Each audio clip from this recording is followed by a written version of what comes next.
এখন আমরা তাদের বিদেহী আত্মার প্রতি শ্রদ্ধা প্রদর্শনের জন্য নিজ নিজ আসনে দাঁড়িয়ে 1 মিনিট নীরবতা পালন করব।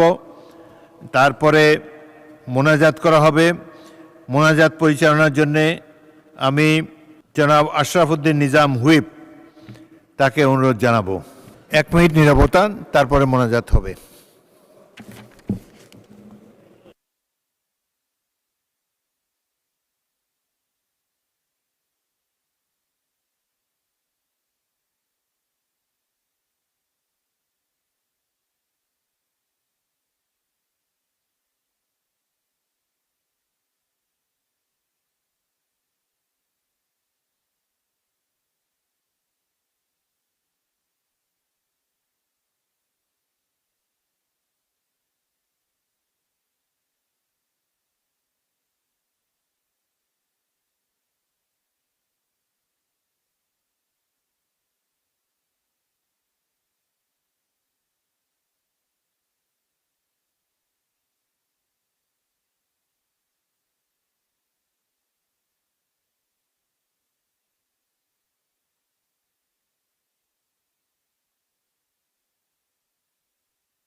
ধন্যবাদ সবাইকে।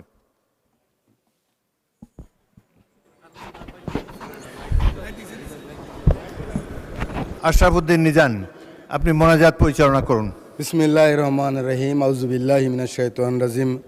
আল্লাহুম্মা আমিন।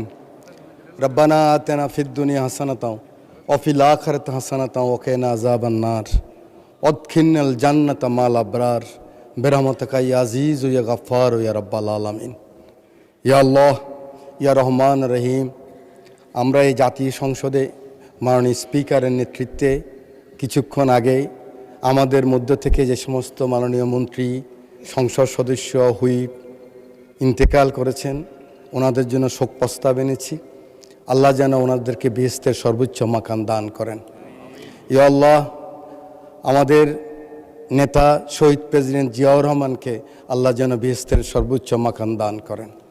ইয়া আল্লাহ, গণতন্ত্রের মা, এই আন্দোলন সংগ্রামে যিনি সবসময় বাংলাদেশের মজলুম মানুষের পাশে ছিলেন, গণতন্ত্র প্রতিষ্ঠা করার জন্য আমাদের সেই সাবেক প্রধানমন্ত্রী বেগম খালেদা জিয়ার রুহের উপরে সওয়াব পুছিয়ে দেন।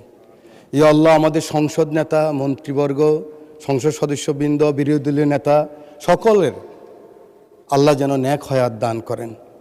আমাদের স্পিকার মহোদয় সহ আমরা যারা হাত তুলেছি, আমাদের আত্মীয় স্বজন, মা বাপ, দাদা দাদি, নানা নানি, ভাই বোন, আত্মীয় স্বজন যারা ইন্তেকাল করেছেন, তাদের রুহের উপরে সওয়াব পুছিয়ে দেন। ইয়া আল্লাহ, গত 17 বছর আন্দোলন সংগ্রামে এবং সর্বশেষ এই জুলাই আন্দোলনে যে সমস্ত ভাই এবং বোনেরা বুকের রক্ত দিয়ে এই মহান সংসদে মানুষের প্রতিনিধিত্ব করার জন্য, মানুষের আশা আকাঙ্ক্ষা পূরণ করার জন্য আমাদেরকে এখানে পাঠিয়েছেন, আমরা যেন হকের সাথে, ইনসাফের সাথে, সততার সাথে, নিষ্ঠার সাথে এই দায়িত্ব পালন করতে পারি, এই তৌফিক আপনি দান করেন। ইয়া আল্লাহ, আমাদের মাননীয় সংসদ নেতা সকলকে নিয়ে, পজিশন অপোজিশন সকলকে নিয়ে আগামীর যে বাংলাদেশ, গণতান্ত্রিক বাংলাদেশ প্রতিষ্ঠা করার যে সংকল্প নিয়ে উনি এগিয়ে যাচ্ছেন, আমরা যেন ওনাকে সাহায্য করি এবং আল্লাহ সেই গায়েবী সাহায্য ওনার মধ্যে আপনি সৃষ্টি করে দেন। রব্বানা তাকাব্বাল দোয়া, কালামা তৈয়ব লা ইলাহা ইল্লাল্লাহু মুহাম্মাদুর রাসূলুল্লাহ।